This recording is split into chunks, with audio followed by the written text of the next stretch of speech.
Ok, empezó.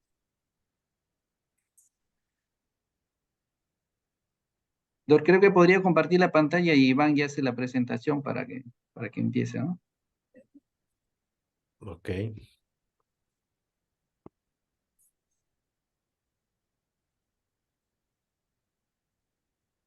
Ya, Iván, Muy bien. empezamos.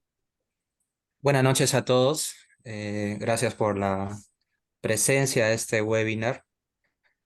El día de hoy, pues, tenemos el webinar que es el manejo de la glomerulosclerosis focal y segmentaria recurrente post-trasplante renal. Este webinar lo organiza el Hospital Nacional Edgardo Revalliati Martins de Lima, Perú, con el auspicio de la Sociedad Norte de Nefrología de España y la Sociedad Latinoamericana de Nefrología e Hipertensión SLAM. El día de hoy tenemos el honor de tener como expositor al doctor Luis Eduardo Morales Buenrostro.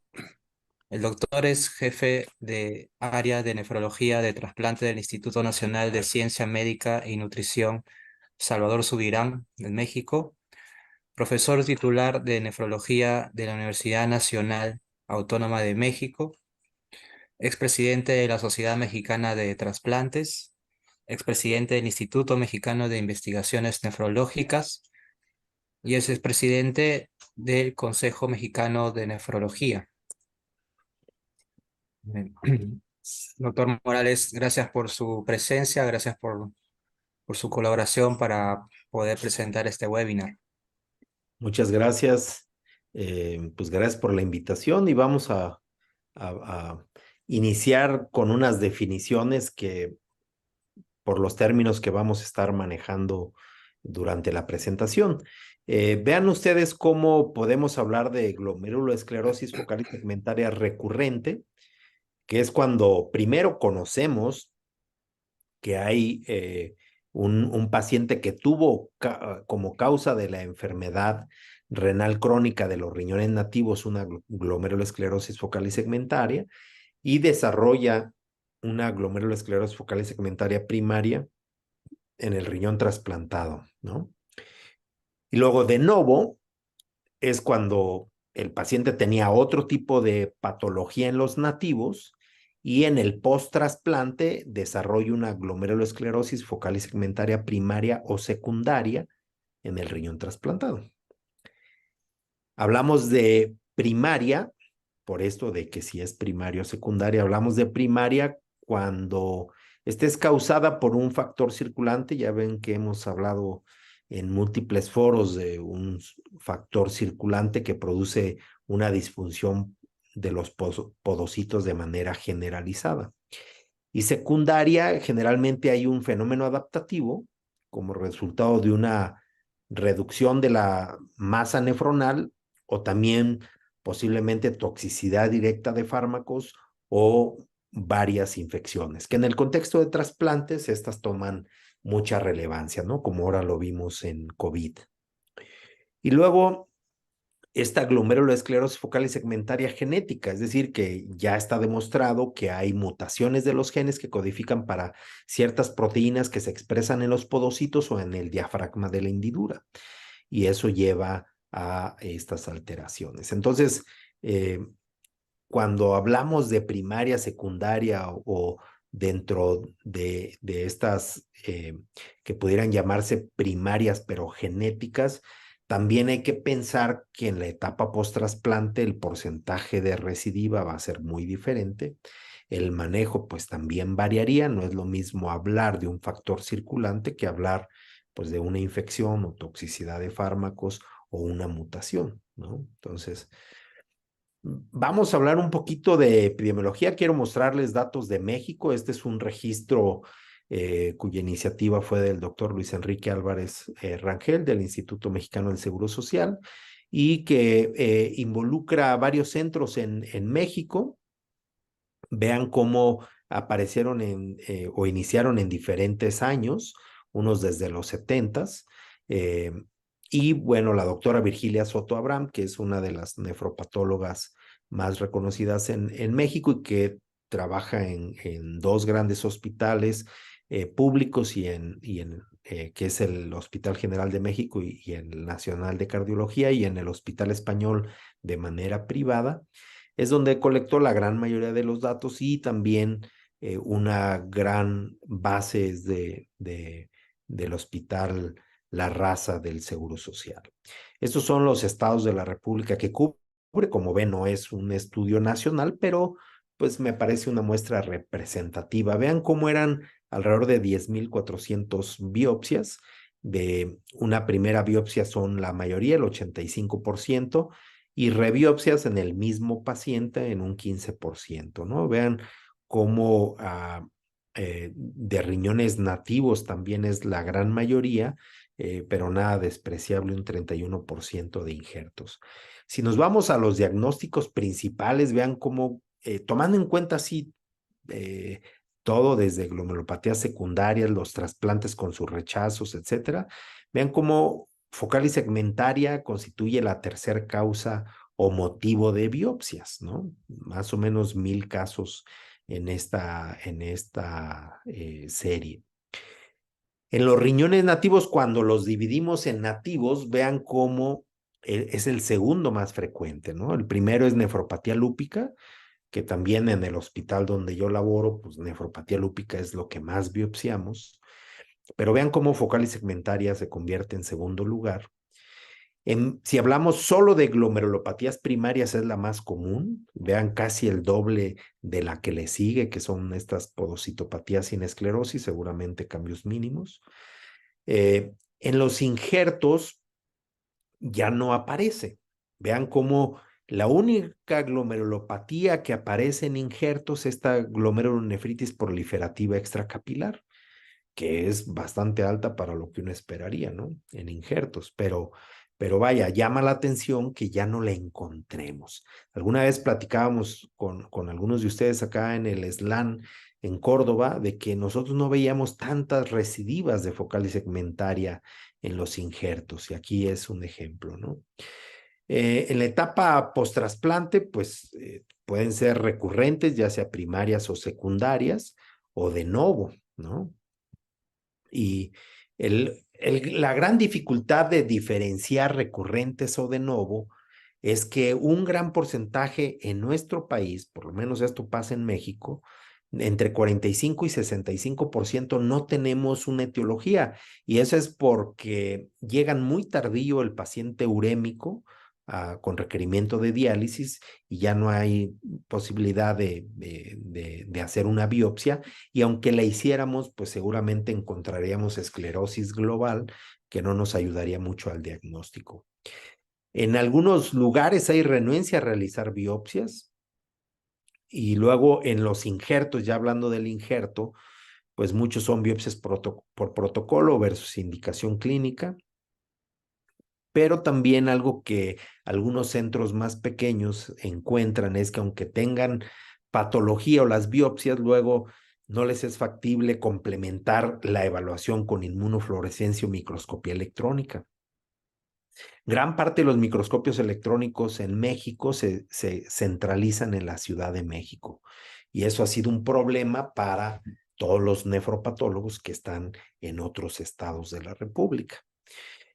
Y bueno, siempre va a variar el tipo de glomerulonefritis en base a la población que estés estudiando. Si uno analiza cómo se da los casos nuevos de glomerulonefritis, perdón, esta es la incidencia acumulada de glomerulonefritis en el periodo post-trasplante. Y estos eran pacientes que tenían glomerulonefritis previo al trasplante, y estos tenían otro tipo de diagnóstico. Y vean cómo, aún en estos, el porcentaje de pacientes que desarrollan una glomerulonefritis de novo, pues no es nada despreciable, ¿sí? Claro, varía dependiendo la patología. Aquí puse algunos ejemplos de las primarias en esta tablita de esta referencia, y vean cómo focal y segmentaria puede tener una recurrencia histológica entre el 20 y 50%, pero la pérdida de injerto a 5 o 10 años, pues no es tan alta como pudiera ser algunas otras patologías, ¿no? Como SHUA o alguna otra entidad. Eh, pero vean cómo si hay patologías como las membranoproliferativas, que pues sobre todo aquellas mediadas por C3, pues van a tener una recidiva muy alta, ¿no? Con tasas variables de pérdida del injerto. Y en este sentido de las recidivas post-trasplante, hicimos un estudio en nuestro hospital. Vean, de 2000 a 2019 se habían realizado 1015 trasplantes. 24 se eliminaron por no tener como completo los datos del expediente y se analizaron 991, ¿sí? La gran mayoría, como pueden ver aquí, es primer trasplante y más o menos equilibrado el género, pero son población joven, como pueden ver acá, ¿no? Últimamente hemos tenido una tendencia a tener trasplantes de pacientes más añosos. Y vean, estos son las causas de la enfermedad renal original. Y vean cómo es la segunda causa de enfermedad renal crónica, pero vean cómo queda dentro de las desconocidas o criptogénicas casi la mitad, porque nos llegan ya sin posibilidades de hacer una biopsia. Entonces, glomerulonefritis no es nada despreciable. Aquí están incluidas primarias y secundarias, eliminando diabetes, claro. Y vean como ya desglosado, vean como nefritis lúpicas es lo que más biopsiamos de esas 163 pacientes con glomerulonefritis, y focal y segmentaria es la segunda. Pero vean cómo en todo ese tiempo, estamos hablando de prácticamente 19 años, 1000 trasplantes, apenas 25 pacientes con focal y segmentaria. Sí son 15% de esas glomerulonefritis, pero pues 25 de 1000, pues no es mucho respecto al total de trasplantes. Y cuando buscamos de esos 163 pacientes con glomerulonefritis pretrasplante, a ver cuántos habían hecho alguna enfermedad glomerular de nuevo o recurrente post-trasplantes, aquí vemos las enfermedades originales y lo que generaron después. Son solo 19 pacientes, o sea, cerca del 12%, tuvieron alguna glomerulopatía post-trasplante, ¿sí? O sea, no es tan alto eh, como esperaríamos, y pues el seguimiento hasta el 2023, tomando en cuenta que muchos de estos son desde el 2000, pues es bastante largo. Y vean estos 3 casos de focal y segmentaria, lo que recidivó fue en uno nefropatía diabética, en otro una membrano proliferativa y en otro un síndrome de Alport, que curiosamente en el primario no había sido la causa o no se había detectado. Eh, entonces, cuando uno ve esto de el grupo de etiología desconocida, que eran 487, 26 tuvieron una glomerulonefritis post-trasplante. Y aquí vemos cómo diabetes fue de lo más frecuente, seguido por IgA, que se parece mucho a la población general en México. Claro que muchos de los nativos con IgA pues no los biopsiamos porque es microhematuria o microalbuminuria. Eh, y vean cómo ya en muy pocos casos de amiloidosis LEC2, membranosa y algunos otros, ¿no? Ahí. Eh, entonces, eh, cuando uno busca en los que perdieron el injerto, o sea, 194 de 991 perdieron el injerto. Y si uno analiza la etiología de la enfermedad de base, o sea, lo que lo llevó a la enfermedad renal original, vean cómo es muy parecido. Es decir, no pareciera que el tener glomerulonefritis, por ejemplo, se asocie con mayor pérdidas de injerto, ¿sí? O sea, es 19% de las glomerulonefritis tuvieron pérdida de injerto, pero más o menos en cifras muy parecidas a otras etiologías, ¿sí? Ahora, si hablamos solo de los que perdieron el injerto, o sea, de estos 194, 31 representan el 16% de esos que perdieron el injerto. O sea, no suele ser la principal causa. Entonces, en esa en esa cohorte de pacientes que nosotros vimos recidiva de glomerulonefritis, lo que hicimos fue compararlos con aquellos, para tomar un grupo control, pues tomar lúpicos es una población difícil. Entonces agarramos enfermedad renal poliquística del adulto, que es una enfermedad que pues, no va a recidivar en el injerto y que no tiene como factores de progresión en el injerto adicionales a los que tengan que ver con la inmunología del trasplante. Entonces es un buen control para comparar y vean cómo sí, glomerulonefritis tiene un descenso importante, aunque todo el grueso del seguimiento, estos son los primeros 10 años, no hay diferencia, ¿eh? Claro, aquí ya hay muchos menos pacientes y entonces se empiezan a separar las curvas, pero esto ya no alcanza diferencia estadística. Es decir, no pareciera, acuérdense que tenemos triple droga. Entonces, yo siempre les he dicho, aquel que te recidiva bajo triple droga, aguas, porque es una glomerulonefritis que va a ser muy difícil de controlar, ¿no? Entonces, vean ustedes, supervivencia en los primeros 10 años es muy parecida, ¿no? Claro, aquí en los 5 años se abre un poquito, pero en general es muy parecido. Y ya a 20 años se abren mucho, pero esto ya son una N muy poquita que no alcanza para dar significancia. Pero si los comparamos específicamente focal y segmentaria con lupus u otras glomerulopatías, vean cómo no aparenta tener una agresividad mayor. Ya lo veíamos en la tablita, que no cambiaba mucho la pérdida del injerto por tener recidiva de focal y segmentaria.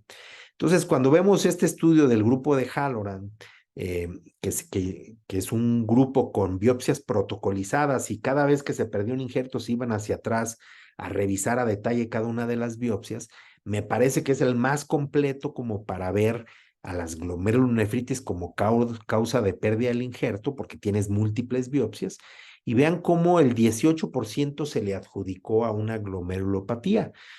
Y en nuestra cohorte, ¿se acuerdan que era 16% del total que habían perdido el injerto? Entonces, más o menos es lo que se está reportando, ¿sí? Claro, aquel que recurre versus el que no recurre, pues va a tener peor pronóstico porque decíamos, aquel que te recurre con triple droga encima, va a tener un desenlace no muy bueno, ¿sí? Entonces, factores de riesgo para recurrencia, que los vamos a ver también más adelante, pero ahorita en la parte de epidemiología lo quería tratar. Jóvenes, curso rápidamente progresivo en los riñones nativos, porque estamos hablando de recurrencia, entonces debió de haber tenido focal y segmentaria en el primario.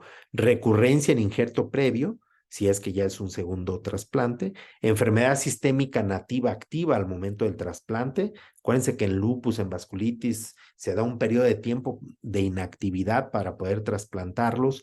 En ese sentido, es algo muy debatido, pero bueno, mientras menos tiempo tenga, sobre todo menor de 6 meses, hay más posibilidad.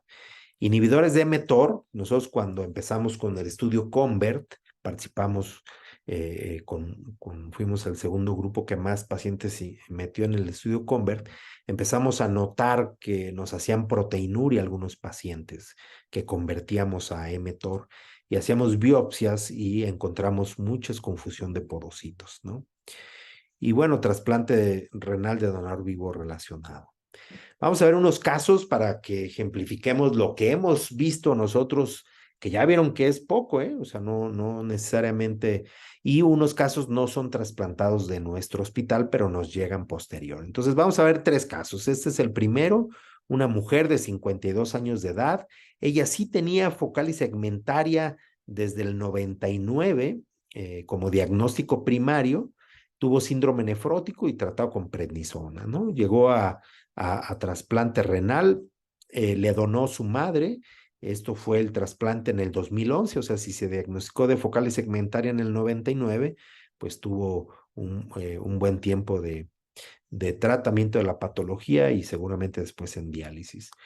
Compartía un HLA para 00 sin anticuerpos donantes específicos, Utilizamos de inducción basiliximab, riesgo bajo para citomegalovirus y una creatinina al egreso de 1.01, ¿no?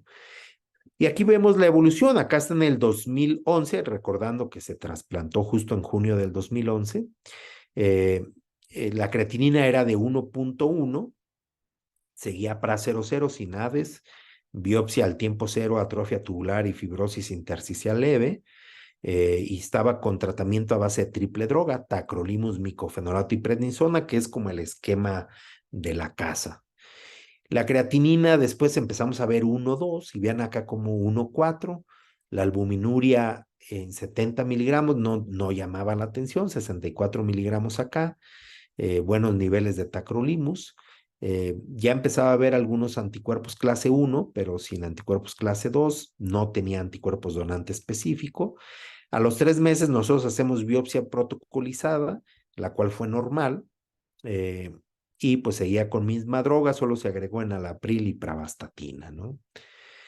Ya para septiembre del 2021, la creatinina en 1.4 y la proteinuria en 175, tenía datos de infección respiratoria, el panel reactivo anticuerpos no se movió y seguíamos con tacrolimus micofenolato, ¿no? Y enalapril. Vean cómo la creatinina fue deteriorando. Eh, Aquí la proteinuria se mantenía todavía en micro, porque esta es proteinuria total, entonces no era tan importante, seguramente era muy poquita la albuminuria. Y bueno, aquí se hace otra biopsia con alteraciones limítrofes, pero focales y con un Fiat del 40%, ¿no? Entonces, recuérdense que tenía micofenolato, se convirtió a ASA por intolerancia al micofenolato y continuó con el enalapril. Luego la creatinina, pues ahí se mantuvo en 1.6, pero no el 1.4 que tenía anteriormente. Y vean aquí cómo el índice de albuminuria, creatinuria, cómo ya está en 1.48 gramos por cada gramo. O sea, sí dio un brinco importante. Y aquí todavía el PRA se mantenía sin anticuerpos donante específico y se hace una biopsia en febrero de este año, ¿no? Vean, aquí está la evolución de la creatinina. Algunos de estos picos coinciden con elevaciones de tacrolimus, como lo vemos acá abajo, pero vean, lo importante es la microalbuminuria, como incrementa y proteinurias totales, ¿no? Proteinurias totales alrededor de 2 gramos y albuminurias de 1.5. Se hace la biopsia, que es interpretada por las nefropatólogas Normofelio Uribe y el fellow de nefropatología, Liliana Hernández. Son 8 glomérulos con un glomérulo con esclerosis segmentaria y 5 con esclerosis global, o sea, ya daba una esclerosis global del 62%. Vean la importante atrofia, era una atrofia del 40% y una fibrosis, todo esto azul, de fibrosis del 70%. Vean los cambios escleróticos aquí en el polo vascular. Vean también acá esta otra imagen ya con tricrómico de Masón, cómo se ve la fibrosis en azul. Los vasos con una importante fibrosis se dio una calificación de CB2, o sea, un 40%, y una hialinosis arteriolar de 3, la inmunofluorescencia negativa. Y vean la microscopía electrónica, aquí son las asas capilares, vean aquí toda la membrana basal y por fuera los podocitos, y acá mayor aumento, vean cómo se pierden de estar los procesos podocíticos así, vean cómo hay fusión o pérdida de la integridad del podocito. Entonces, la biopsia percutánea, datos sugerentes de recurrencia de glomerulosclerosis focal y segmentaria con patrón periliar, ¿no? Una arterio y arterionefroesclerosis moderada con una fibrosis del 70% y atrofia tubular del 40%, ¿no? Entonces, ¿qué se hizo en este caso? Se agregó inicialmente dapaglifosina y vean cómo la proteinuria no se modificó mucho. de hecho la proteinuria total ligeramente mayor, continuó con DAP aquí. La creatinina, vean, de 1,4 que estaba antes, 1,6, luego 1,7, 1,8, 1,9. Entonces dijimos, algo tenemos que hacer porque aunque no progrese mucho la proteinuria, de hecho aquí bajó un poquito, pero puede haber bajado de manera artificial dado que estamos perdiendo masa renal. Entonces dimos tratamiento con rituximab y pues es lo que se alcanza a ver de esta aplicación de rituximab, un ligero descenso en la proteinuria, ¿no? Pero no olvidar que la creatinina seguía subiendo, ¿no? Entonces, pues la evolución de él, apenas se dio el rituximab, como bien es reciente, apenas iremos a ver resultados de pero el punto es como la proteinuria de estar más o menos estable, hay que cuidar tanto albuminuria como creatinina que se nos pueden ir, ¿no? El caso número 2 es este hombre de 36 años de edad que curiosamente tenía dos hermanos, uno ya trasplantado de etiología no determinada, que eso es importante pensando en que pudiera haber algo familiar, ¿no? Aquí no tenemos manera de hacer las mutaciones, pero por lo menos ahí está como probabilidad. Entonces se le puso el catéter de Tenkov para diálisis peritoneal en el 2000, luego una FABI, una fístula en 2020. Es que tuvo un primer trasplante a los 13 años de edad en el año 2000, o sea, acá empezó con diálisis peritoneal, luego se trasplantó. eh, y bueno, había estado con una creatinina basal de 1,2. Todo esto fue en un hospital pediátrico, ¿sí? Acuérdense que se trasplantó a los 13 años. El hospital donde yo estoy es un hospital de adultos. Y bueno, otras cirugías también. Él, curiosamente, su enfermedad renal original, que diagnosticada en el 99, era síndrome de Alport, ¿sí? Y vean cómo ingresa al instituto en 2005 eh, y venía con tratamiento a base de ciclosporina, azatioprina y prednisona. La creatinina en 1,3 y se mantuvo por ahí en 1,3, 1,4. La albuminuria, vean cómo pasó de 169 miligramos por día a 632, luego otra vez bajó a 278, porque acá se le agregó enalapril. Y entonces aquí estamos hablando de mayo del 2013 esta información, ¿sí? Si bien ingresó en el 2005, esta información es de 2013 a la fecha. Entonces estaba con ciclosporina, azatioprina y prednisona. Después, la explicación de esto era que se mantuvo ausente porque se perdía. Estos pacientes que vienen de hospitales pediátricos, vean aquí, este era 2003 y luego 2015 y pierde seguimiento en 2018. A veces regresan a su centro pediátrico a estar pidiendo algunas opiniones y no les gusta venir a los de adultos. Nos hace falta mucho estos programas de transición. Entonces aquí vemos cómo la albuminuria ya era más importante. Vean la evolución de la proteinuria hasta este gran brinco de hasta 5 gramos, ¿no?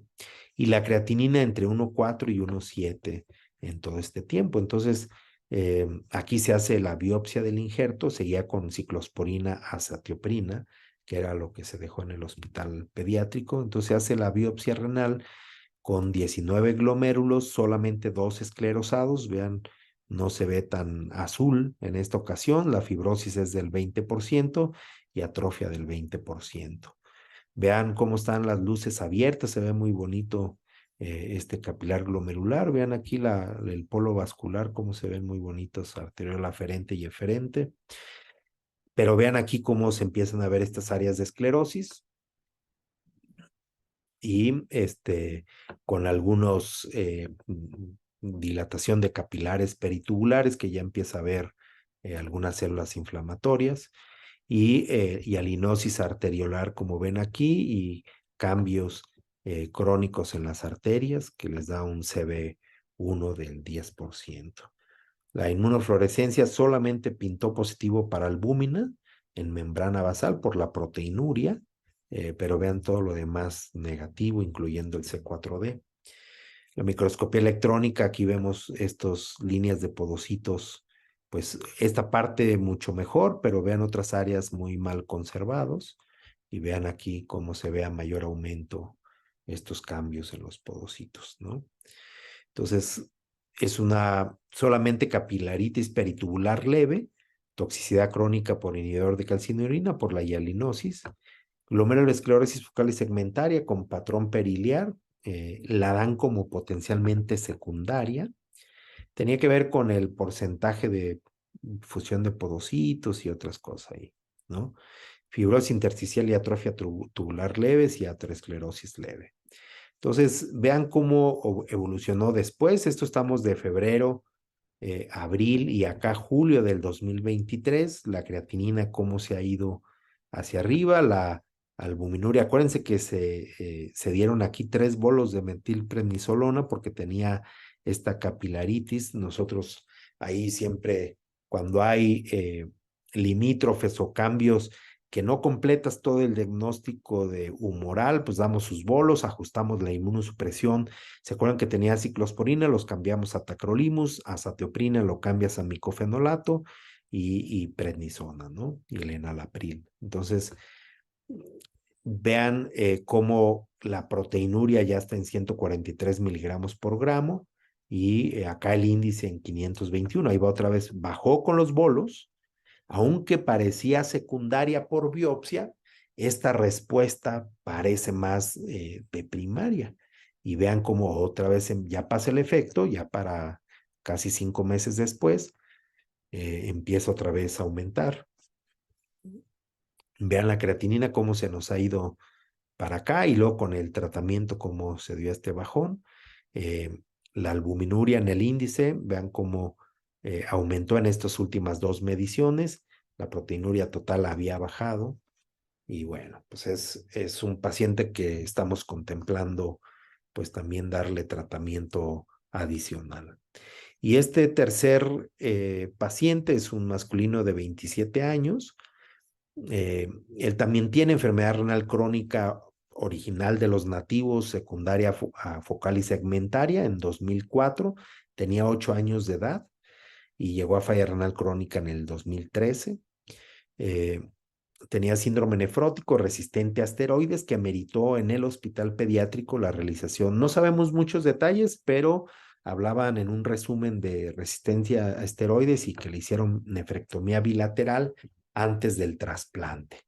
Y el trasplante se realizó en octubre del 2013, donador vivo relacionado, su madre, un haplotipo.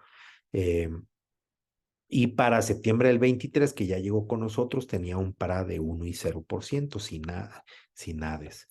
Creatinina basal de 1.2, y bueno, pues la biopsia renal percutánea, encontramos una focal y segmentaria y se le dio rituximab 500 miligramos, que ahorita vamos a ver la evolución. Pero vean cómo en enero del 2015 hizo proteinuria nefrótica con creatinina de hasta 1.7, tomando en cuenta que la basal era de 1.2 y ante la sospecha de recurrencia, todavía todo esto es en el hospital pediátrico, se le dio 5 sesiones de plasmaféresis, una biopsia del 2015, pues nada más infiltrado linfocitario leve, se le dieron 5 bolos de metilprednisolona y tacrolimus, micofenolato, prednisona, ¿no? Además de doble bloqueo con losartán y enalapril. Todo eso en el pediátrico, ¿eh? Luego ya llega acá con nosotros en 2015. Recuerden que se trasplantó en el 2013 con creatinina de 1.4 y la albuminuria cercana a 1 gramo, pero es albúmina. Y bueno, aquí tenía tacrolimus, micofenolato, enalapril.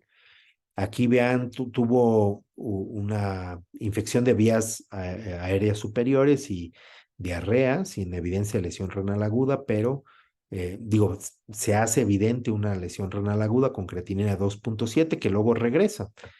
No llegó hasta la basal, pero regresó algo. Aquí tenía de proteinurias, estas proteinurias totales de 881 y acá vean el brinco que da de enero del 2016 a agosto del 2018, cómo había aumentado mucho la proteinuria y la creatinina, ¿no? se mantenía sin anticuerpos donante específico y se hace la biopsia. En esta biopsia vemos 14 glomérulos, 2 con esclerosis segmentaria y 4 con esclerosis global, una fibrosis intersticial y atrofia tubular del 40% con inflamación del 10%. Vean aquí estas inequias, cómo empezaban ya, y alinosis.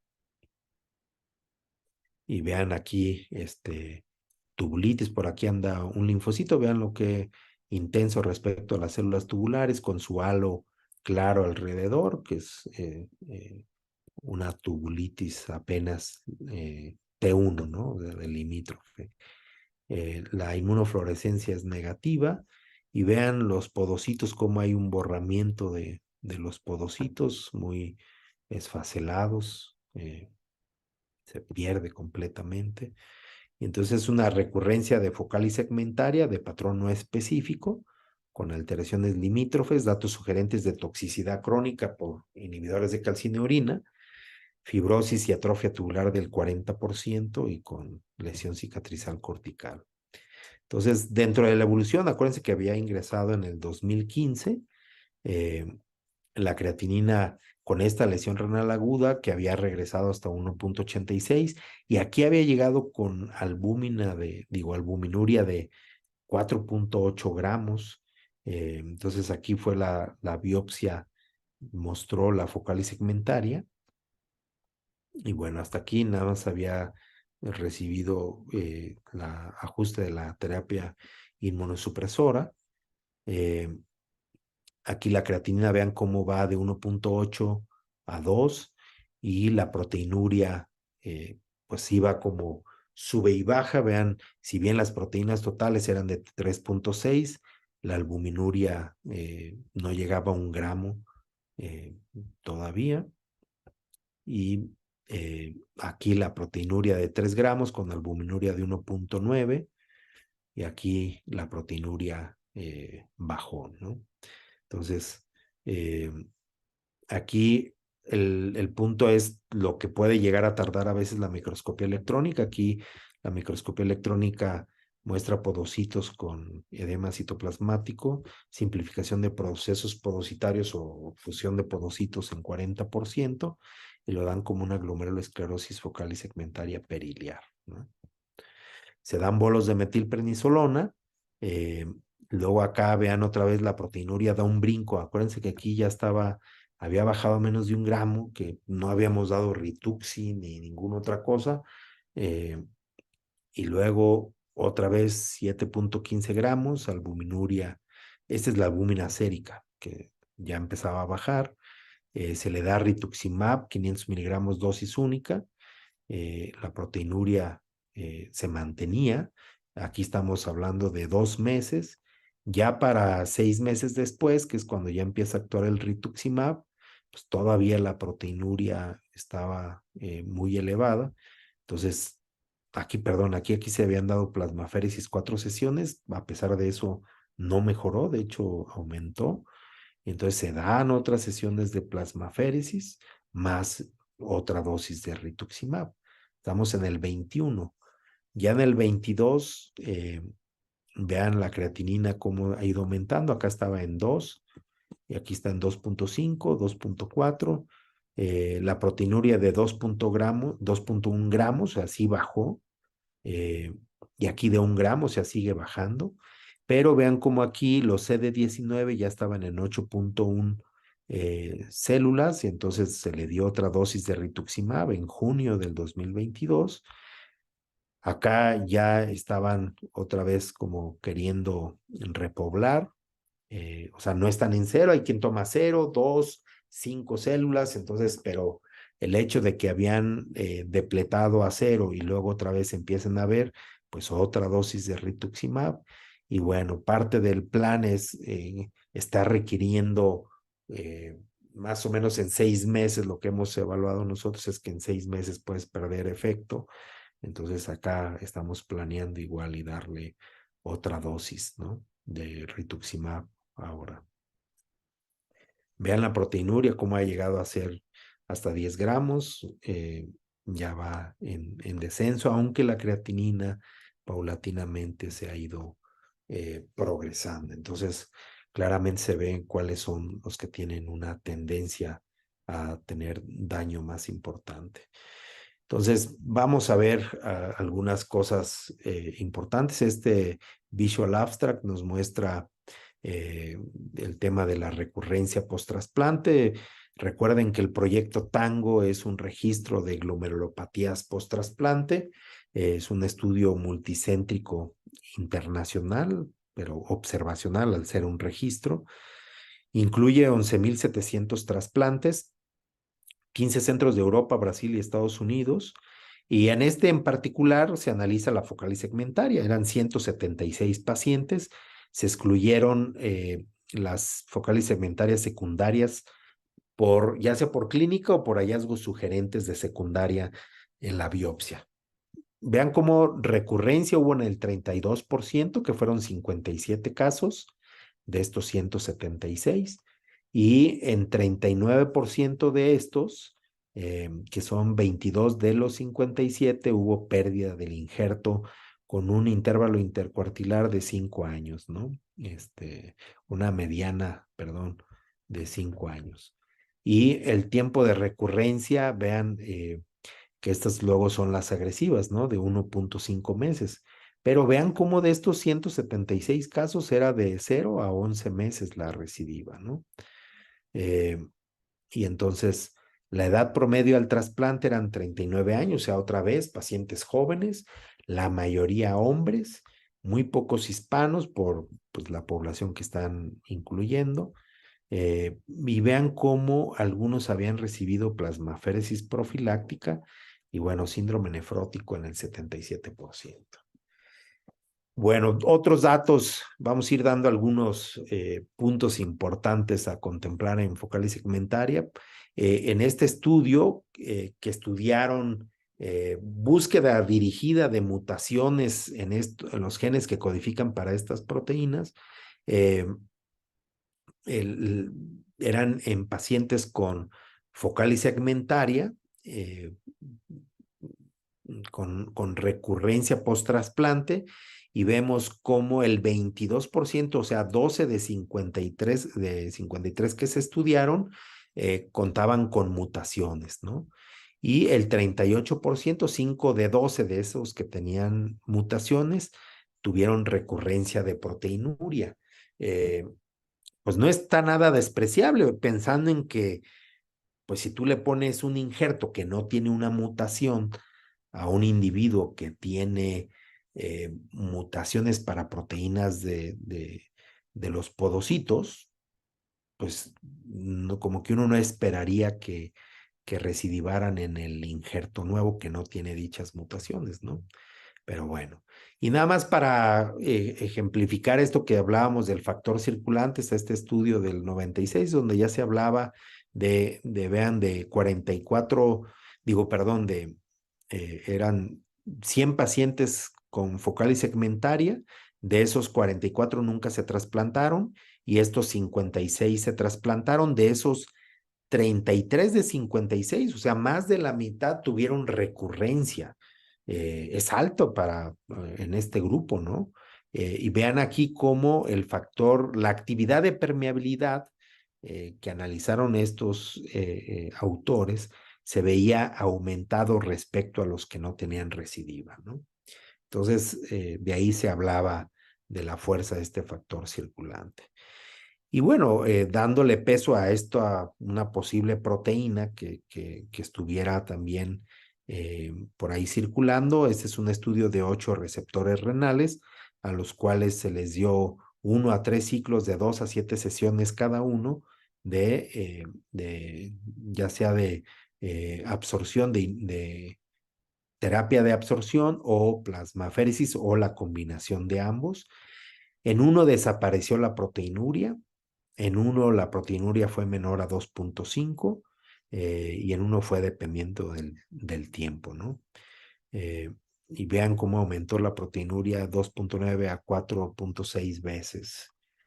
Vean aquí cómo, esta es la excreción de proteínas, este recuadro muestra el tiempo en que duró el tratamiento y vean cómo estos son los sometidos a absorción de proteínas y a plasmaféresis.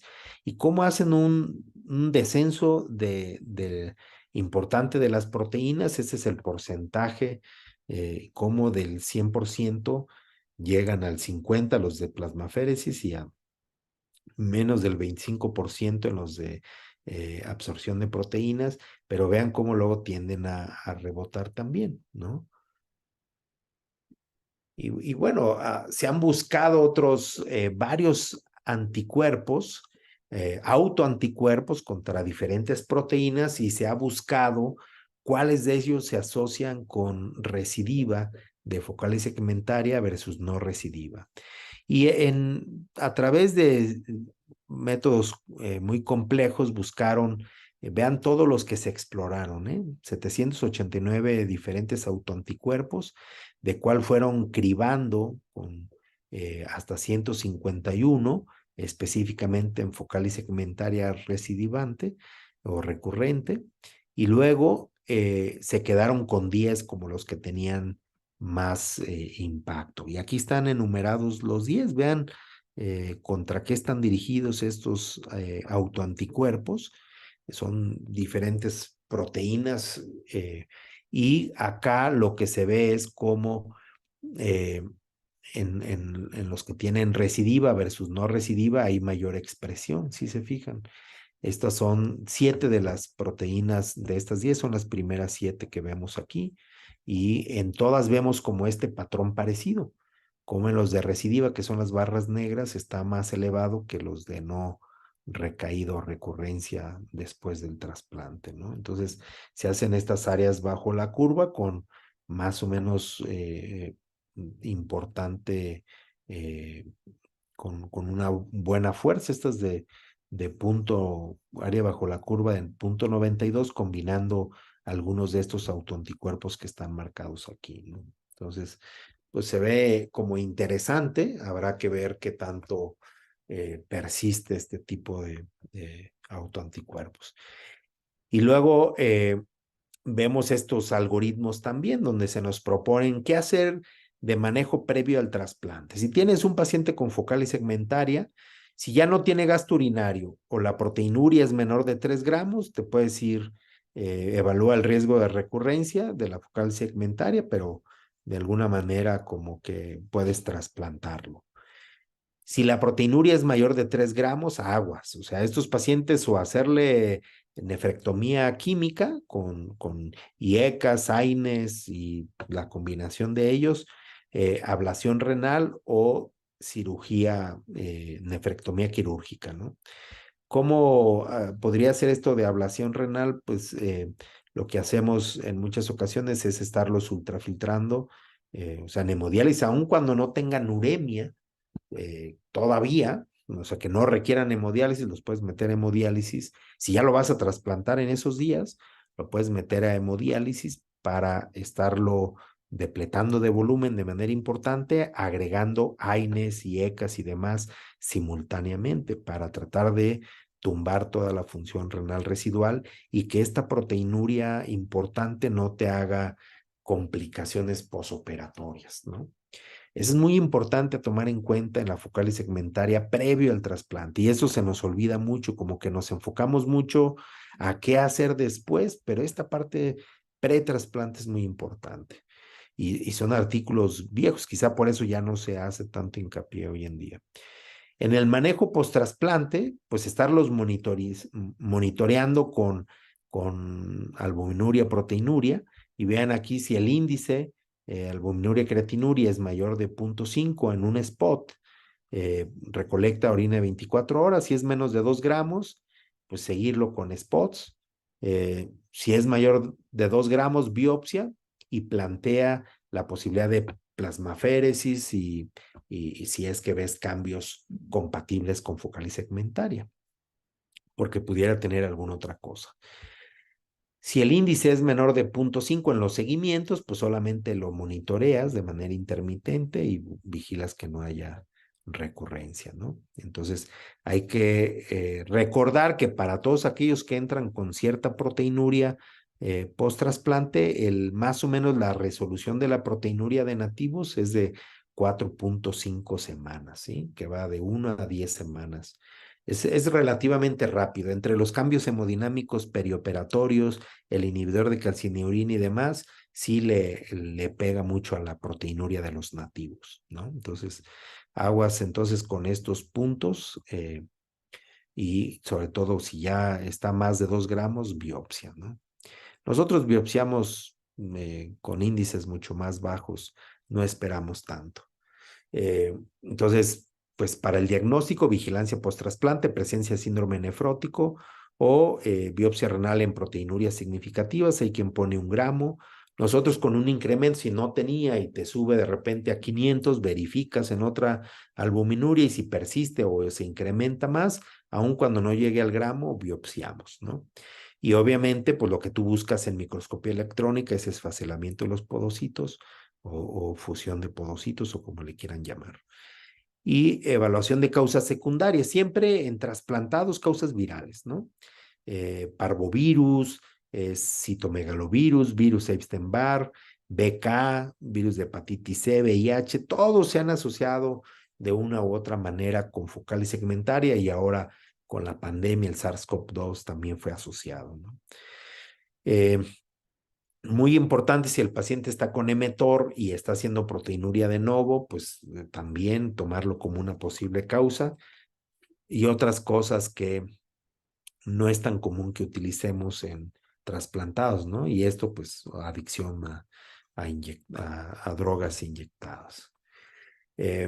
Ahora, ¿qué ha pasado con la prevención? Porque mucha gente le da mucho peso, sobre todo si en los que es claro que buscarías prevención, es aquel que ya tuvo una recurrencia en un injerto previo, lo quieres volver a trasplantar, ahí sí tienes que pensar en qué hacer, ¿no? Y entonces aquí es un estudio multicéntrico de 66 pacientes con focal y segmentaria en riñones nativos del 2008 al 2015, ¿no? Y la idea era seleccionar aquellos que ellos consideraban alto riesgo para recurrencia. Ojo que aquí no eran estos que ya tenían un trasplante previo, pero era raza blanca, edad menor de 30 años, rápida progresión de la enfermedad en los nativos, en menos de 5 años llegar a diálisis, albúmina en sangre de menor de 3 gramos por día.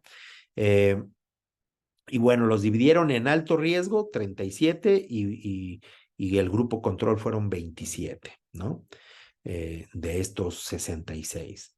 Y entonces vean cómo a los de alto riesgo, en el día -7 a +2, 3 a 10 sesiones de plasmaféresis o recambio plasmático terapéutico, rituximab 372 miligramos por metro cuadrado, 1 a 2 dosis.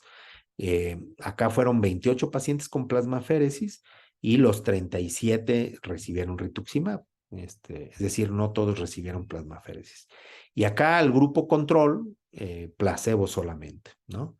Entonces, la recurrencia fue 59%, con un tiempo de recurrencia de 1.25 meses, lo que estaba escrito, o sea, son recurrencias tempranas, que puede ser desde el primer día hasta 30 meses.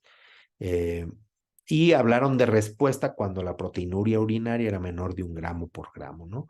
Y vean cómo en los dos grupos las recurrencias son parecidas, tomando en cuenta que aquí no se le hizo nada, acá que eran de alto riesgo, a pesar de tratamiento, la recurrencia fue alta, acá eran de bajo riesgo y aún así es alta. Uno diría, ¿y qué pasaría si estos les hubieran dado tratamiento para ver a dónde se iban? Como que hubiera gustado que la mitad de alto riesgo estuvieran en un brazo y en el otro, y también unos con placebo y otros con la terapia, ¿no? Pero bueno, entonces en conclusión, pues no, estas terapias preventivas no disminuyeron la tasa de recurrencia, pero ojo que están manejando grupos separados, ¿no? Son diferentes. Estos eran de alto riesgo y acá el resto de pacientes.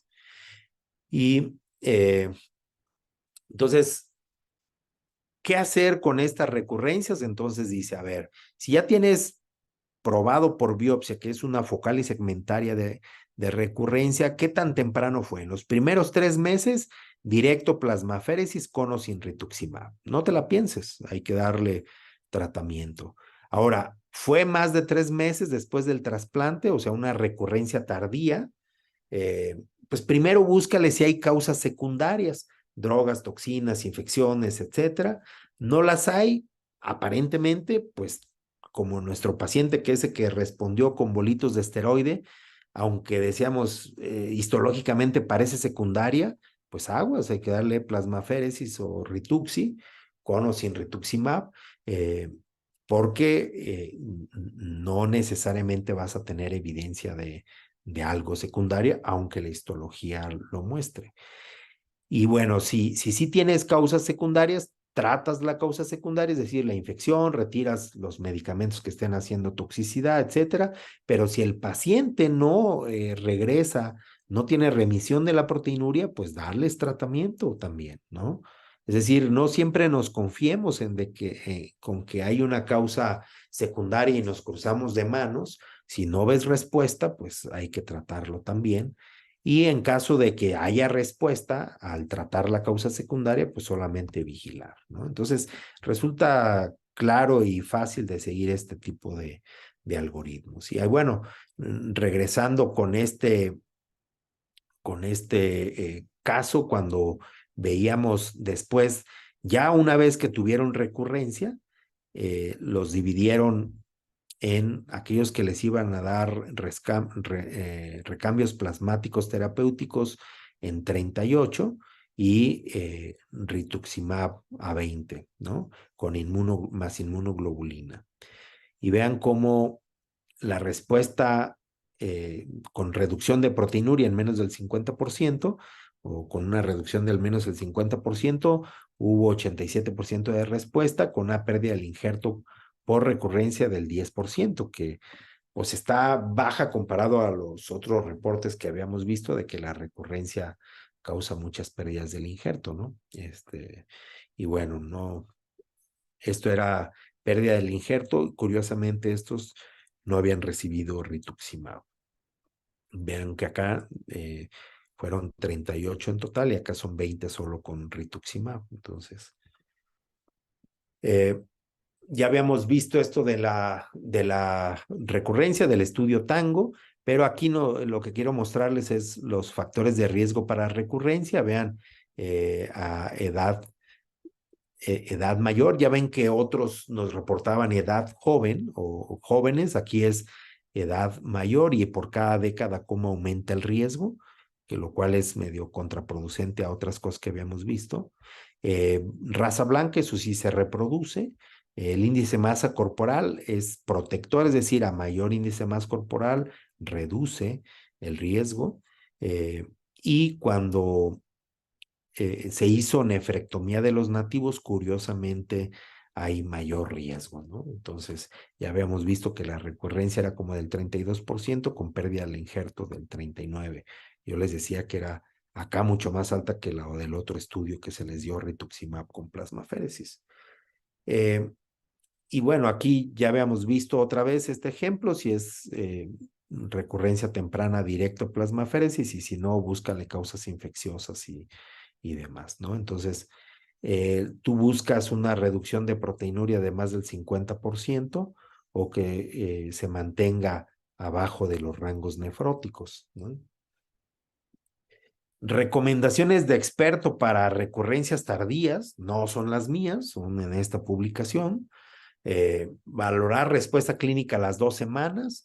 Si hay remisión completa, discontinuar tratamiento, vigilancia semanal 2 a 3 meses, mensual al año, y luego se plantean si plasmaféresis semanal por 3 meses o qué hacer, ¿no? En los que hay recurrencia tardía. Remisión parcial, pues continuar plasmaféresis cada 2 o 3 semanas. Si es tolerado sin complicaciones y con evidencia de mejora de la proteinuria. Ya vieron el caso que mostramos de que ha recurrido la proteinuria, pero pues los mantenemos con rituximab, no les damos plasmaféresis todo el tiempo, también los recursos no son infinitos.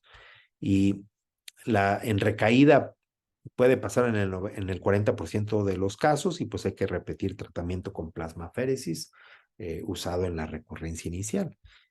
Si es resistente, pues habrá que buscar algunas alternativas, como vamos a ver ahorita, ¿no? Porque no hay un tratamiento conocido. Este es el uso de ACTH para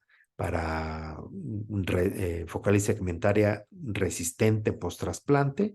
Son 20 receptores de trasplante renal con focal segmentaria de novo o recurrentes, pero que son catalogados como resistentes, y entre 2012 y 2016, el 30% eran mujeres de 49 años más menos 15, caucásicos la gran mayoría, en retrasplante en un 38%, entonces ya sabías que seguramente estos habían tenido pérdida del injerto también por focal segmentaria. Y vean cómo el 50% alcanzó remisión parcial. Pues algunos bajaron de manera drástica, otros no fue tan importante el descenso, pero bueno, recuerden que son pacientes que ya no respondían a tratamientos. Todo lo que tú logres descender, pues va a ser bueno, ¿no? En términos de menos morbilidad. Otra cosa que se ha intentado es la aféresis de LDL. En trasplantes pediátricos, estos sujetos pediátricos, 7 receptores con focal segmentaria recurrente, usaron liposorber LA15 para la aféresis de LDL, y vean aquí 2 a 3 sesiones por semana, que aquí las marcan, cada cuadrito aquí es una semana, y luego ya una por semana después. Dice al menos 9 semanas de terapia, volumen de recambio 60 mililitros por kilogramo, durante 3 semanas estas, 2 a 3 sesiones, y posteriormente otras 3 semanas, pulsos de 10 a 20 miligramos por kilo de metilprednisolonas, máximo,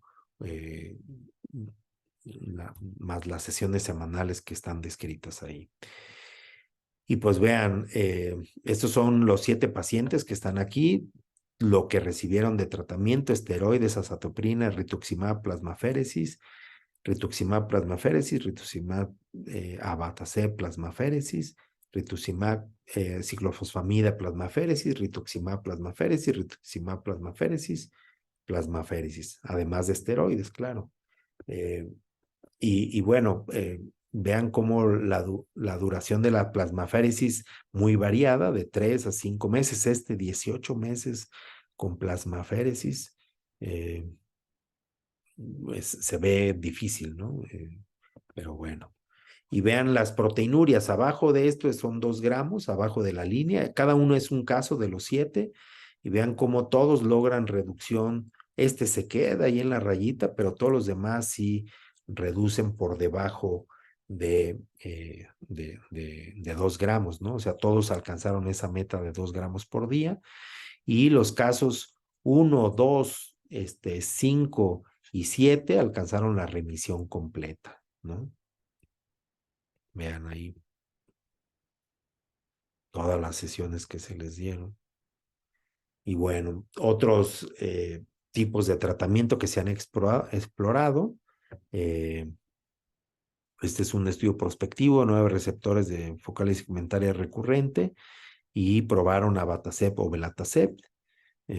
Aquí están los 9 pacientes.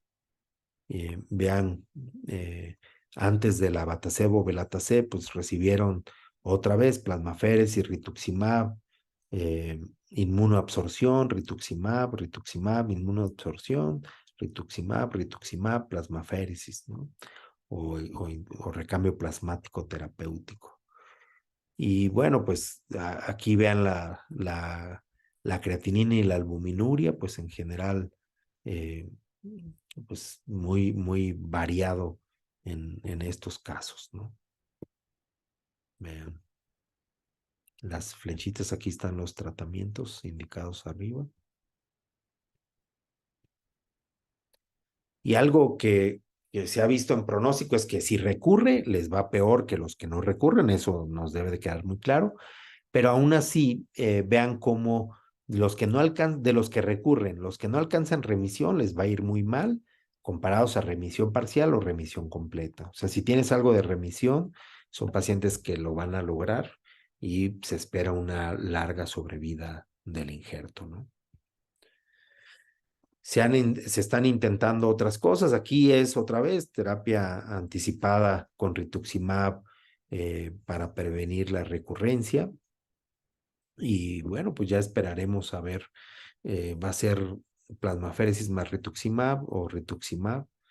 eh, y bueno, pues la comparación va a ser placebo más plasmaféresis, o sea, la diferencia va a ser rituxi versus placebo, ¿no? En conclusión, pues focal y segmentaria es una enfermedad prevalente, es de las más frecuentes en nuestro medio, me imagino que también en el Perú, con alto riesgo de recurrencia y de pérdida del injerto. Aún no existe tratamiento preventivo con eficacia demostrada. Se requieren estudios controlados para esclarecer esta eficacia del recambio plasmático y rituximab o ir seleccionando cuáles pacientes sí se benefician de estas terapias, ¿no? Se esperan nuevas moléculas para el tratamiento de recurrencia y pues disminuir así las complicaciones. Pues muchas gracias y pues voy a dejar de compartir la pantalla para las preguntas. Gracias, doctor Morales. También contamos con la grata presencia del doctor Manuel Riveros. Él es coordinador de la unidad de trasplantes renales del Hospital Nacional Álvaro Valiati Martins de Lima, Perú. Doctor Riveros, adelante. Gracias, Iván. Doctor Morales, realmente es un gusto haber escuchado su exposición. Muy didáctica y nos va a servir mucho para nuestra práctica diaria. Yo quisiera comentar brevemente sobre nuestra experiencia de 100 trasplantes que hacemos en el Hospital Revaliati. Aproximadamente un 30% son de pacientes que tienen una causa de alguna glomerulopatía primaria. Eh, Más o menos 30%. Eso es un poco más alto de la causa de enfermedad renal crónica que generalmente se reporta, ¿no? Lo que pasa es que hay pacientes diabéticos o mayores, hipertensos como causa RC que no acceden al trasplante, ¿no? Tenemos muchos pacientes trasplantados en su tercera, cuarta década de la vida. Y como digo, la tercera parte son por alguna glomerulopatía primaria. Y de estos, el 30% aproximadamente son por focal y segmentaria. Hemos trasplantado pacientes con focal y segmentaria, de los cuales aproximadamente 4 de 10 recurren. 4 de 10 recurren y esa recurrencia se da antes del año aproximadamente. Entonces es interesante lo que usted ha manifestado en su exposición, doctor. Tiene relación con lo que nosotros vemos, ¿no?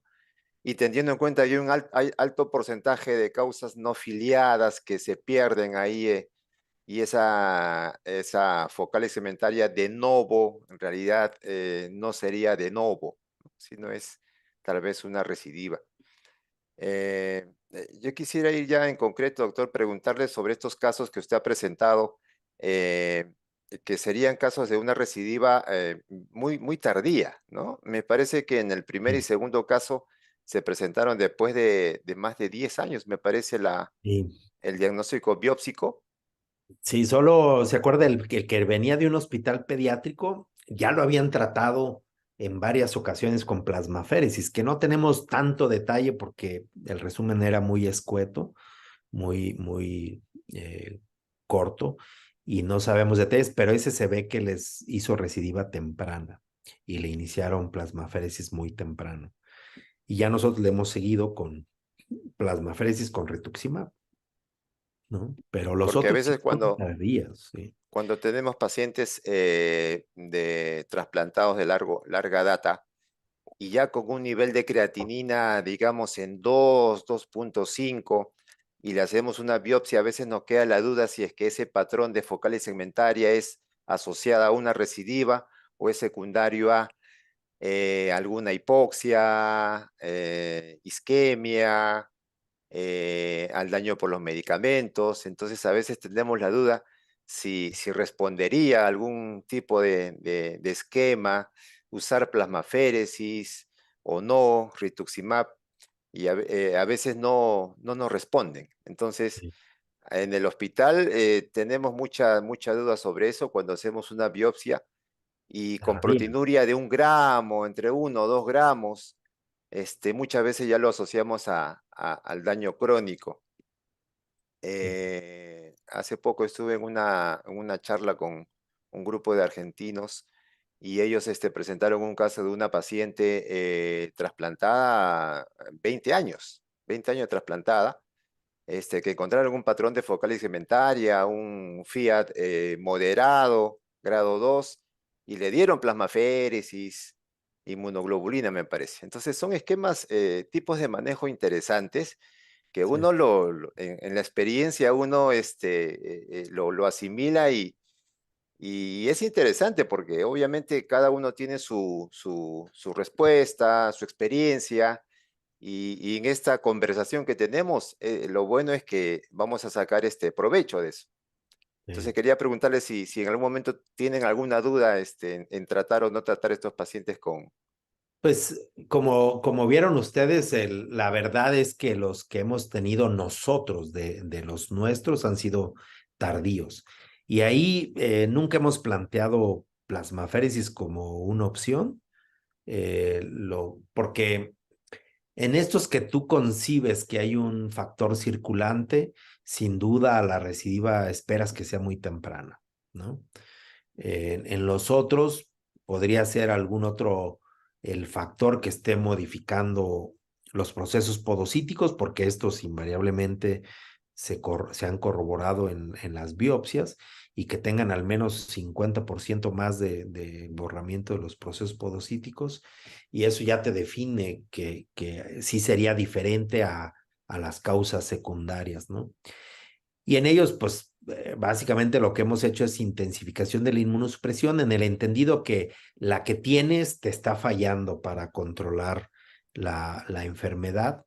Y entonces, la idea un poco es que si las terapias hasta ahora establecidas en primarias de nativos ha sido inmunosupresión, pues en el post-trasplante no tendría por qué ser diferente, ¿no? En las tardías. Y lo que sí requeriría sería intensificar. Si tú ya tienes triple droga, ¿qué podrías aumentar? Pues algo que es pues relativamente más fácil de manejar que muchas otras cosas es rituximab, ¿no?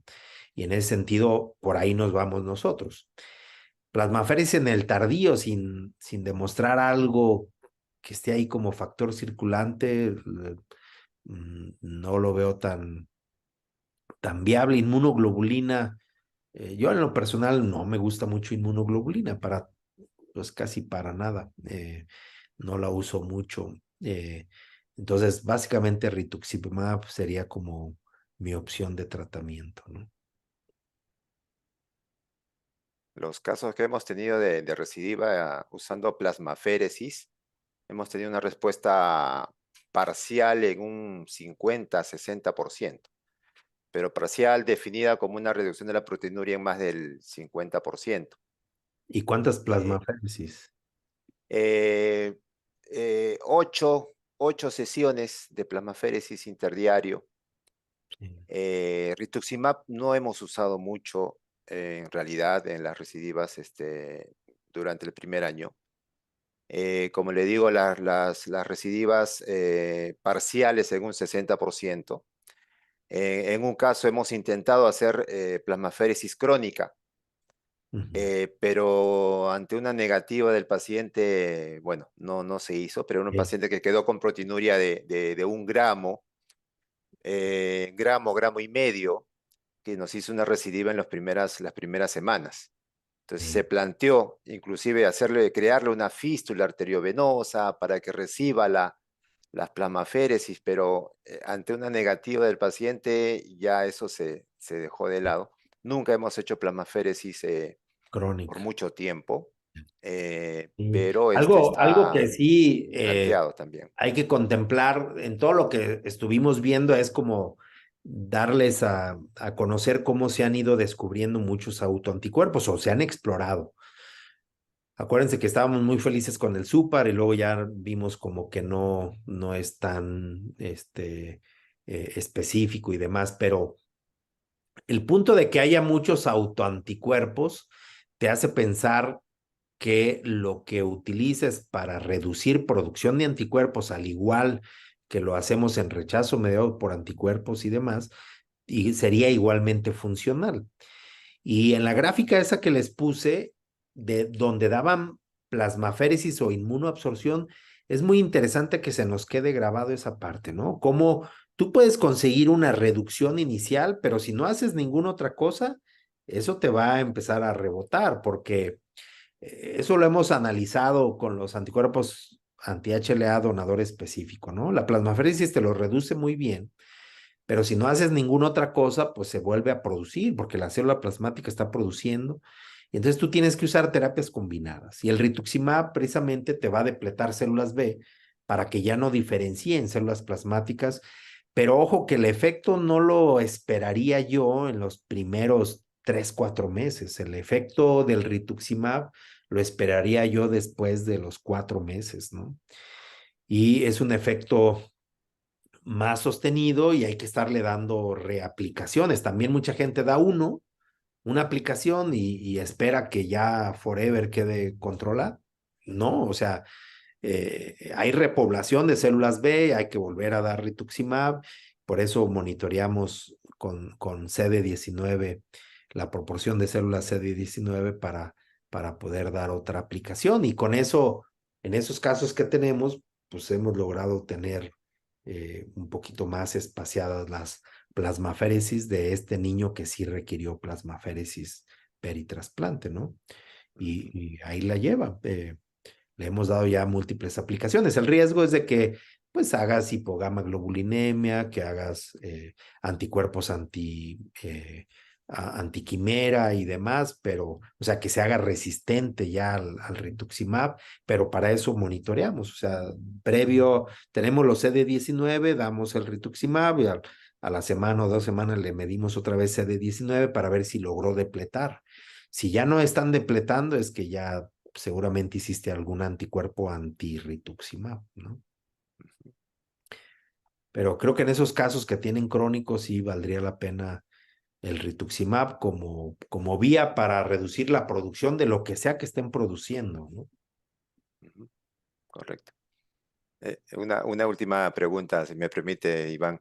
Doctor Morales, cuando, por ejemplo, tenemos casos de pacientes que se presentan con un donante vivo, digamos un hermano de 25 años, digamos, y es una paciente con antecedente de glomerulopatía primaria, ¿ustedes hacen el descarte habitualmente de alguna mutación genética en ese donante No joven? hay manera de nosotros tener en nuestro medio búsqueda de mutaciones, ¿no?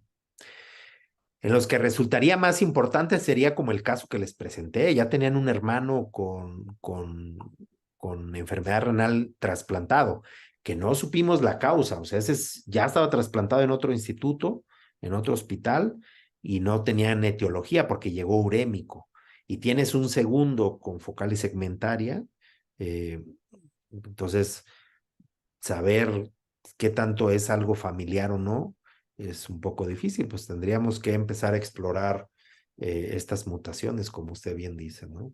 Si se la piensa uno para tener estas, pues hasta ahorita la evidencia, pues lo que hacemos es buscar con clínica, ¿no? Y laboratorios, pero hasta ahí. Ujú, gracias.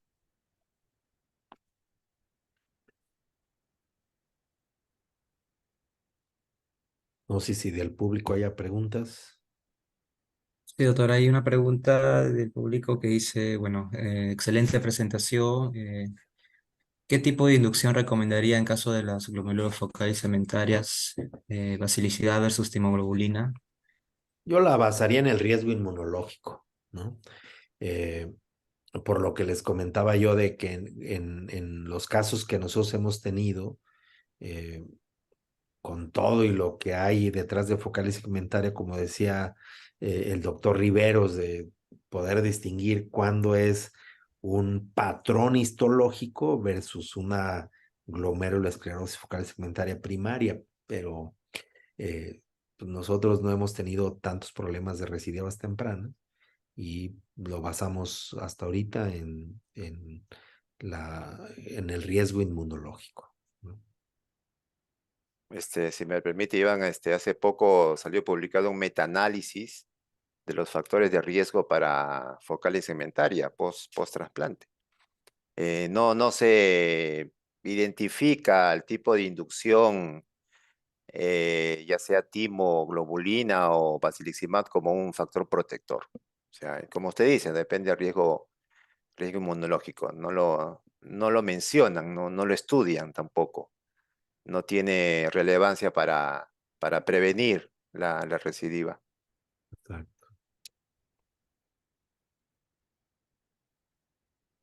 Ok, tenemos otra pregunta. Buenas noches. ¿Alguna forma de medición del factor probable de permeabilidad, CD40, interleuquina 6 o algún otro de su experiencia? No, alguna vez me acuerdo que la doctora Carmen Ávila estaba en un hospital aledaño al nuestro y lo que hacía era tomar suero de nuestros pacientes y inyectarlo a las ratitas, y si hacían nefrótico a las ratitas, pues sospechabas que tenía un factor circulante o factor de permeabilidad.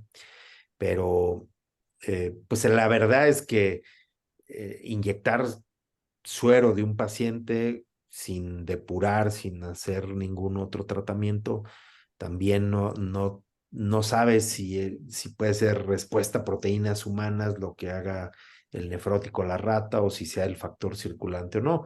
Ayudaba un poquito, por lo menos nos daba una alerta, ¿no? Y si nos decía, pues no encontré nada, pues nos quedábamos más tranquilos. Para nosotros nos ayudaba mucho. Ya hoy en día no hay nadie que lo haga aquí en México, y tampoco buscamos así estos autoanticuerpos o todo lo que les mostré ahí, no lo hacemos de rutina. En su momento, cuando se habló del SUPAR, uno podía por ahí tener la esperanza que ya se estaría llegando, se estaría por ahí descubriendo, estaríamos cerca de algún manejo efectivo, ¿no? Pero hasta ahora solamente se mencionan siempre factores circulantes, ¿no? O sea, y nada claro. O sea, la patogenia de la focalitis segmentaria primaria desconocida, claramente desconocida. Sí, claro. Ujú. Sí, estamos ávidos de un biomarcador, ¿no? Sobre todo porque, como lo vieron ustedes, no todos, dependiendo de la serie, es la recidiva. Con nosotros es muy baja y tardías.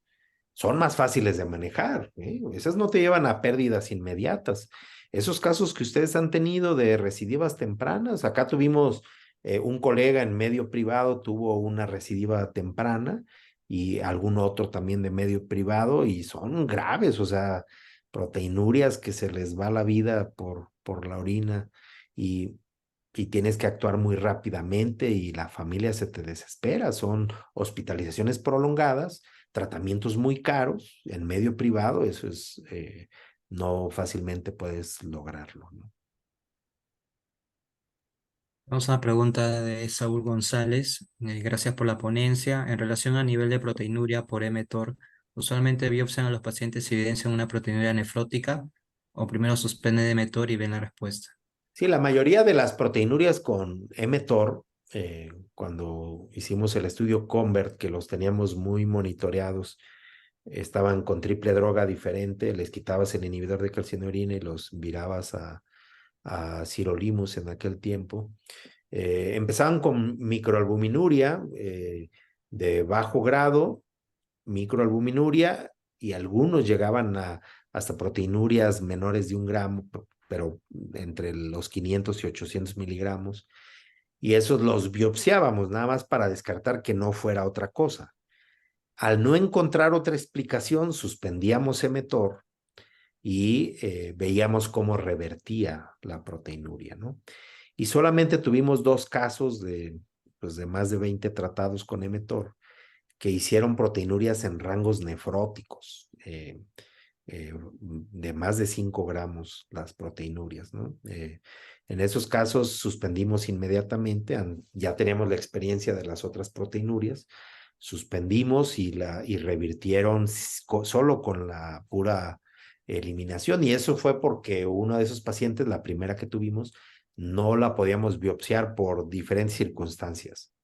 Y entonces revirtió al suspender el emetor, nada más. Entonces, ya lo que hacemos hoy en día en muchos de estos casos, a mí no me gusta mucho el emetor, entonces es un buen pretexto para suspendérselos, ¿no? Se los quito mejor y tengo otras mejores opciones de inmunosupresión. Entonces, no gasto una biopsia como primera herramienta.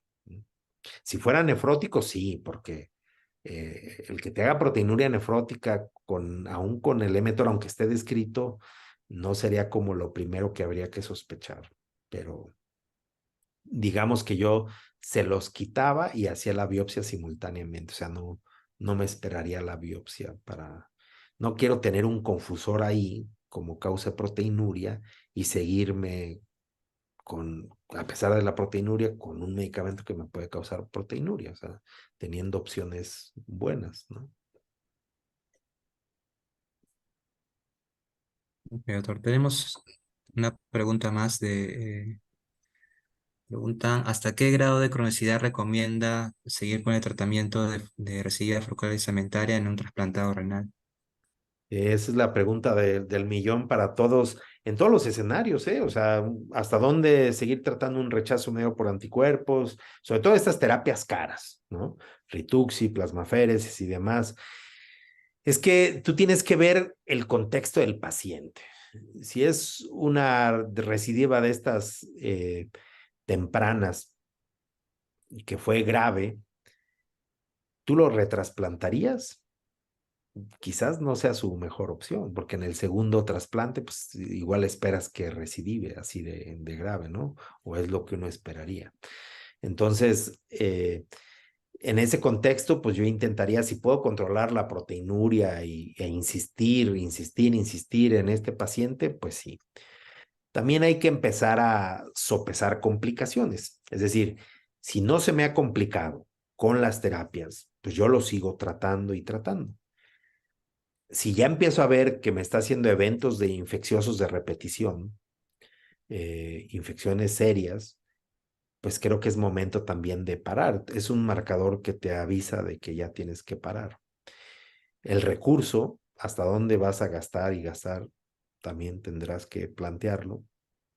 Pero mucho a tomar en cuenta es eh, sus opciones para después. O sea, si lo dejas perder el injerto por ya no pelear, ¿qué opciones tiene? O sea, se va a quedar en diálisis por siempre, tiene accesos vasculares, tiene cavidad peritoneal. Si es esos pacientes que desde antes ya no tenía accesos vasculares, si llega a diálisis se va a morir. Entonces, en esos casos peleamos, si es 20-30% de función renal, seguimos insistiendo hasta que llegue a diálisis, o sea, no nos tocamos el corazón. En aquel que tiene otras opciones, que tiene para diálisis peritoneal, tiene buenos accesos vasculares, se operó prediálisis, o sea, nunca le has tocado los accesos, pues es un buen candidato y lo enlistas para cadáver. Yo ya no lo enlistaría para donante vivo, si fue estos de recidiva temprana. Si es recidiva tardía, lo volvería a trasplantar, aunque fuera de vivo relacionado o no relacionado, pero de donante vivo.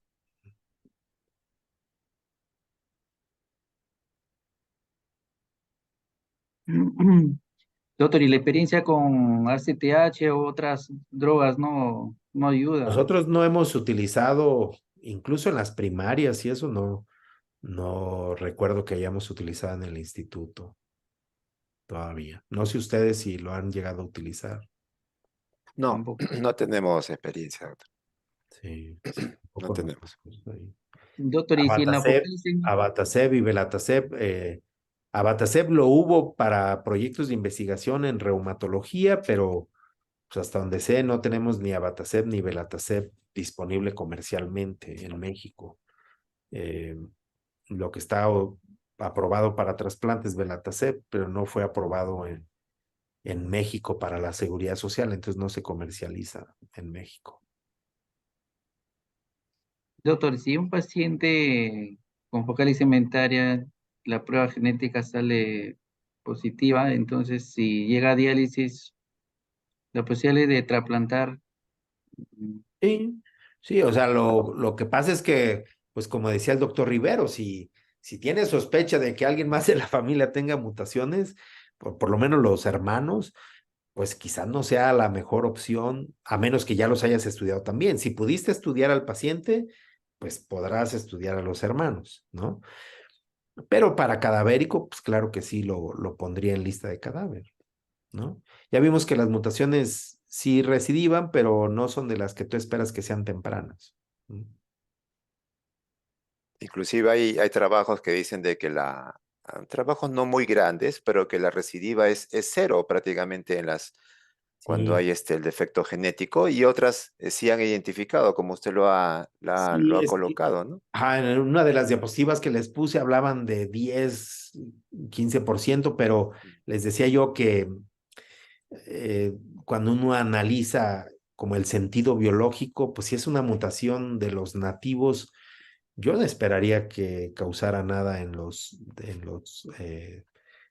nuevos. O sea, quizás lo que usted decía, doctor Riveros, o sea, a lo mejor estamos encontrando causas secundarias que como él tuvo primaria, por mutación, se lo adjudicamos como que tengo una recurrencia, a lo mejor está teniendo otra cosa, ¿no? Pero no sé, o sea, el focal y segmentaria es complejo en el contexto de que luego no los podemos estudiar bien, no todos tienen microscopía electrónica, eh, no todos podemos analizar a ciencia cierta mutaciones, etcétera. Entonces, todavía es una entidad que, no, que debemos estudiar más, creo yo, ¿no? Y sobre el tipo de donante vivo relacionado, algunos trabajos o algunos centros sugieren no trasplantar o que algún familiar vivo relacionado done al paciente por ese riesgo de recidiva. Pero el proyecto Tango identificó que no, que un donante vivo relacionado puede mejorar, puede donar y eso sería muy beneficioso en comparación a que el paciente esté en lista de espera o se trasplante de cadavérico inclusive. Exacto. Entonces, ahora se habla así, o sea, de que sí puede donar algún donante vivo relacionado. Exacto, sí. Es que en general, otra vez, uno tendría que analizar como las oportunidades, ¿no? Si estás en un hospital donde tu lista de espera les llevará 5 años, 6 años para donante cadavérico, hijo, pues yo no pensaría como que sea una buena opción. O sea, acuérdense que un paciente que viene de perder un injerto, que tiene fenómenos inflamatorios importantes por la retención del injerto, esos cuates están con inflamación crónica y el deterioro es muy rápido, mucho más que el enfermo renal que llega a diálisis por primera vez. O sea, la sobrevida es más corta y entonces son pacientes que tienes que pensar en si los vas a retrasplantarlo rápido. Y el vivo tiene la ventaja de, pues, como nos mencionaban ahí, ¿no? En los algoritmos, si tiene todavía mucha función renal residual, pues cuando tienes programada la cirugía, poco antes trata de hacer ablación química o con hemodiálisis más la ablación química para tumbarle toda la proteinuria que tiene, dejar que recupere la albúmina sérica y ahora sí meterlo con buenas albúminas séricas a trasplante, ¿no? Eso no te lo permite un donante cadavérico porque ¿cómo le vas a tumbar la función renal residual, que es de los factores pronósticos más importantes? Pues se lo mantienes y ya si le toca, pues ni modo, va a entrar con la proteinuria que tenga. No lo puedes prever, ¿no? A propósito de eso, me ha hecho recordar un caso un poco anecdótico. Hace unos pocos años tuvimos un paciente que se presenta con su donante vivo, su papá, un jovencito de 16 años que de pronto proteinuria 9 gramos, Ujú. en diálisis el joven, y le dijimos, mira, hay riesgo de que mejore, hay que esperar. Bueno, y a las pocas semanas, o sea, él tenía una diuresis residual en 1 litro y 9 gramos de proteinuria. Y a las pocas semanas el paciente nos decía, doctor, ya no orino. No orina, bueno, entonces no sé si era cierto eso, pero al final lo trasplantamos, porque ya nos vino con ese dato de que ya no orinaba y bueno, lo trasplantamos con su papá. O sea, de pronto esos 9 gramos ya, si era cierto lo que él decía que ya no orinaba, pues ya no teníamos ese factor. Ujú. Pero sí es importante lo que usted menciona con el nivel de proteinuria previo a un trasplante. Sí, sí. Pacientes que están hipolinémicos y eso para cicatrización, para las anastomosis y eso, pues es un factor. Complica. Sí. Ujú. Y luego, ¿cómo intentas hacer nefrectomía química cuando ya tienes el injerto? Pues ya no se puede. O sea, tendrías que embolizar o hacer nefrectomía post-trasplante, ya se imaginarán lo que eso representa para el injerto. O sea, no es conveniente. Yo creo que lo que has de hacer, lo haces ¿no? Y la nefrectomía quirúrgica no se recomienda porque hacer nefrectomía previo a un trasplante es un factor de recidiva, de recurrencia de la focal. Ujú. Sí, ya vieron en los factores de recidiva, es eliminar. Ya ven esta teoría que mucha gente enarbola incluso para las nefrectomías de injerto, que te sirve para estar captando los anticuerpos o el factor circulante y una vez que lo quitas, pues va a quedar sin absorber, digamos, ¿no? Que eso en anticuerpos donante específico, pues la verdad es que no tiene mucho que ver, pero bueno, acá se toma también como,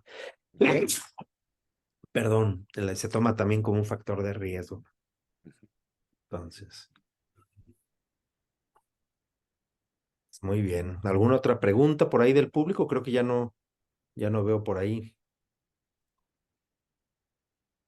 Sí, doctor, ya no hay más preguntas.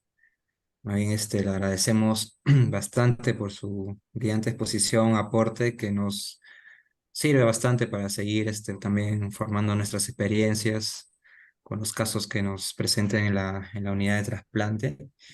Agradecerlo, ¿no? En nombre de la institución, del hospital, por su aporte y su ayuda en este webinar. Y pues gracias a ustedes que me invitaron y por ahí veo a Luis Enrique Álvarez que me facilitó esos datos del registro de biopsias en México. Eh, pues gracias también por esa información importantísima, ¿no? Gracias a usted, doctor Morales. Es un gusto haberlo escuchado. Muchas Pues gracias, doctor. próxima. Gracias. ¿No? Gracias. Bye. Gracias, doctor. Hasta luego.